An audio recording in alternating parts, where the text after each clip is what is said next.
Olá, queridos irmãos e irmãs, mais uma vez nos encontramos para rezarmos com os Salmos. Nós vamos hoje refletir o Salmo 68, então você já pode ir tomando a sua Bíblia para fazer a leitura desse Salmo, rezar na verdade esse Salmo. Vamos pedir para que o Espírito Santo nos ilumine, esclareça, nos faça amar e compreender aquilo que nós estamos rezando.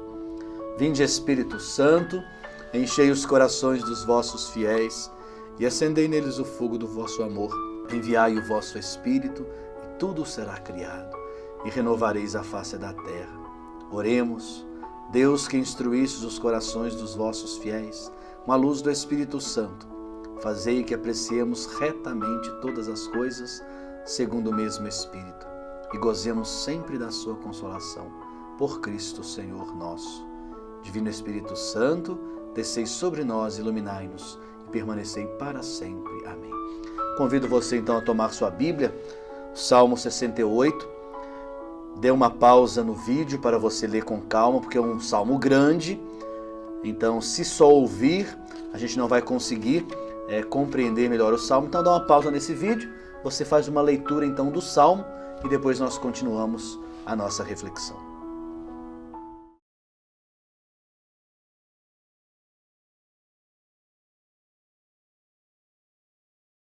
O tipo de salmo, queridos irmãos, que nós temos no 64 é um salmo de ação de graças coletiva. Vocês puderam perceber, né? O povo que está reunido, talvez na volta do exílio da Babilônia, né, e a reconstrução do templo, e celebra então nesse momento reunidos agradecendo a presença de Deus na caminhada do povo. Nessa caminhada, né, recordando assim aquela grande peregrinação do passado, né, ou seja, a época em que Deus ele caminhou à frente do seu povo, né, caminhando com o povo à frente do seu povo em direção à posse da terra prometida. Então o que está no todo desse salmo é essa ação de graças coletiva pela presença de Deus junto com o seu povo, caminhando lado a lado, caminhando à frente, né? Livrando do mal naquele processo de caminhada, de peregrinação em direção à terra prometida. Então aí está esse tipo de salmo que nós temos aqui, o Salmo 68. Como está então organizado esse salmo, né? Ele não é muito fácil de organizar, né? Ele, como é grande também, tem vários momentos, várias propostas.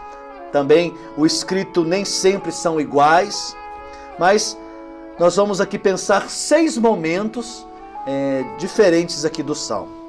O primeiro momento, do versículo 2, segundo ao 4, ele inicia falando que Deus se levanta.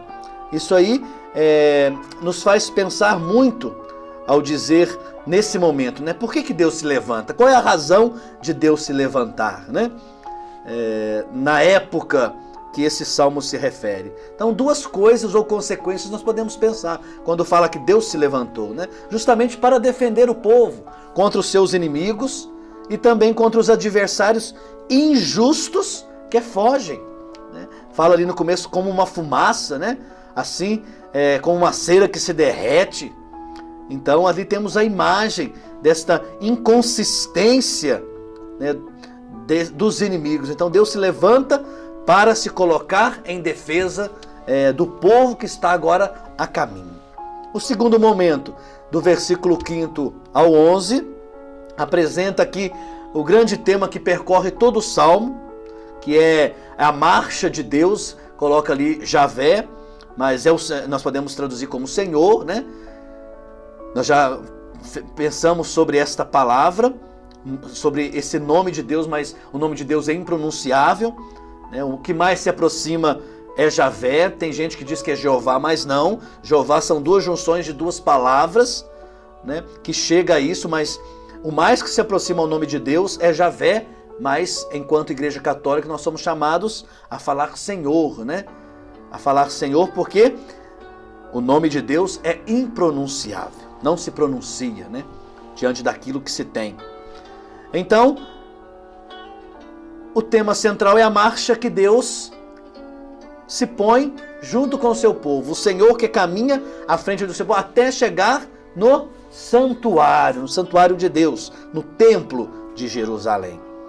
Como marcha, ele se coloca como chefe desta marcha, por isso ele tem ali, dão a ele vários títulos, né, que fornece para nós também uma visão social do povo, daqueles que estão sendo libertados, né, estão sendo comandados por esse chefe. Ele é chamado de pai dos órfãos, protetor das viúvas, aquele que dá uma casa, sinal de terra, aos marginalizados, liberta os cativos e os enriquece. Então, é a marcha que continua, apresentando Deus como um pastor que guia o seu rebanho. Quer dizer, guia o rebanho pobre, o Israel de Deus, até a posse da terra prometida. O terceiro momento, do versículo 12 ao 19, vai falar da terra, né? É o tema que nós iniciamos antes, desta terra. O povo é comparado assim, então, como a ovelha que descansa nos currais, né, como pombas que batem suas asas prateadas, né? Então, assim, temos ali a imagem dos antigos donos da terra que fogem assustados diante da presença do Senhor, daquele que está caminhando com o seu povo, marchando com o seu povo, e ao mesmo tempo vai retomar aqui o tema da marcha de Deus, né? Diante desse processo de fuga dos antigos donos da terra, né? Que agora toma posse o povo todo de Deus que saiu do exílio da Babilônia. O quarto momento é um pequeno bendito seja, né? Um louvor, uma ação de graças, né? E por quê? Quais a ação para se ter esse bendito, né?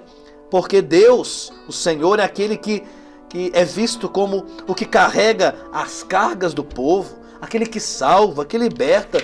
É o Senhor também da morte, esmaga a cabeça dos inimigos, reconduz o povo à liberdade, concede aos inimigos, né, que saem, desforra na verdade os inimigos. Então apresenta-lhe 7 ações em favor do povo, o Senhor em favor do povo, né? 7 número significativo na Bíblia, né? Quinto momento, que é do versículo 25 ao 34, retoma o tema central, né? Novamente a marcha vitoriosa de Deus em direção ao santuário. É interessante notarmos aqui, queridos irmãos e irmãs, que se quer o fim da guerra, que haja também uma procissão de não-judeus ao encontro do Deus de Israel, né? Nós estamos aqui na época pós-exílio, né? Tempo em que Deus é visto como o Senhor de todos os povos, como o Senhor de todas as nações, né? Então todos estão a caminho, estão em marcha. Então aqueles também que não-judeus são chamados a, nessa grande procissão, peregrinação, a ir ao encontro do Deus que libertou o seu povo. E por fim, o último momento, o versículo 35 e 36, né? Que é o objetivo pretendido pelo Salmo, né? Que todos os povos reconheçam o Deus de Israel, né? Que lá do santuário, meta de sua marcha, que chegou agora ao santuário, que foi a meta desta caminhada, dessa peregrinação, da marcha com o povo, na história do seu povo, né, que impõe agora reverência e dá força ao seu povo, dá poder ao seu povo, para novamente retomar o que era seu, a terra. E isso acontece no lugar sagrado, que é o santuário, o templo de Jerusalém. Como surgiu esse salmo? Nos expressa muito bem tudo isso que nós já falamos. Certamente surgiu das celebrações do povo a Deus pós-exílio da Babilônia, e que celebravam agradecidos a presença de Deus que caminha com o seu povo. Esta a reverência, essa celebração que o povo faz para valorizar e expressar o louvor ao Deus que caminha com o seu povo. Desde a época do exílio, né, quer dizer que quase mil anos antes, podemos dizer assim, até o salmo que nasceu, né, esse salmo que nós temos. Então, esse tempo, eles celebravam agradecido a presença do Deus que caminhou com eles. A grande marcha do Senhor foi a marcha da libertação, né? Libertou o povo da escravidão do exílio da Babilônia, do êxodo, né? desse tempo difícil, até instalar-se no templo, na sua moradia, no seu lugar que era próprio. Os inimigos do povo são tratados como inimigos de Deus. Então, Deus se volta somente para o seu povo, sinal de que o Senhor toma partido, que Ele está do lado do povo simples, injustiçado, marginalizados, escravizados pelos inimigos. É mais um conflito aqui teológico e religioso que foi superado. Os judeus que tiveram que reconstruir sua identidade nacional, depois do exílio da Babilônia, nós sabemos disso. O templo adquiriu uma importância significativa, fundamental para o povo. Para essa época, pode-se afirmar que se não houver templo, também não haveria judaísmo. Daí a importância do santuário, da marcha para ele compreendida por Deus neste salmo. Então ali surgiu o salmo diante então da celebração que o povo fez a favor de Deus, um louvor a Deus. Temos aí então o rosto de Deus, um Deus que está sempre presente na história do seu povo. Nunca abandonou o seu povo. Sempre nós temos as marcas de Deus na história do seu povo até hoje. Deus continua deixando sua marca, sua presença contínua na humanidade, na história da humanidade. É de fato um Deus conosco, Emmanuel, um Deus conosco, que caminha à frente do seu povo. Reconhece assim que Deus é poderoso, dá força ao seu povo. E em Jesus Cristo, chamado com esse nome, Emmanuel, Deus conosco, é aquele que desceu do céu e habitou no meio de nós. A maior marca de Deus na história foi a sua encarnação. Jesus Cristo assumiu a nossa condição, menos no pecado. Se fez gente como a gente, Se fez um de nós, Por isso, vários títulos Jesus recebeu nos evangelhos, principalmente pela relação com os mais pobres, com os marginalizados, com os doentes, com as viúvas, E quantos são os outros momentos que Deus se pôs, em Jesus se pôs do lado do seu povo, caminhando e também libertando o seu povo. Uma marcha da humanidade, na busca da liberdade e da vida, a valorização, porque Ele é o caminho, a verdade e a vida. Por isso, Ele é o caminho, Ele se põe a caminhar com o seu povo, dando vida e liberdade para todos. Inclusive, agiu também em relação com os não-judeus, em favor de todos. Ele veio para todos, Então, nós temos aí a bela imagem de um Deus, de um rosto de um Deus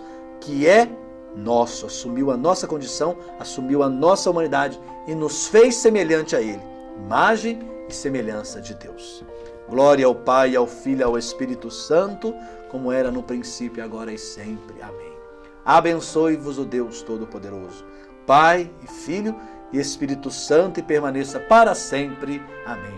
Um grande abraço a todos, até a próxima, se Deus quiser.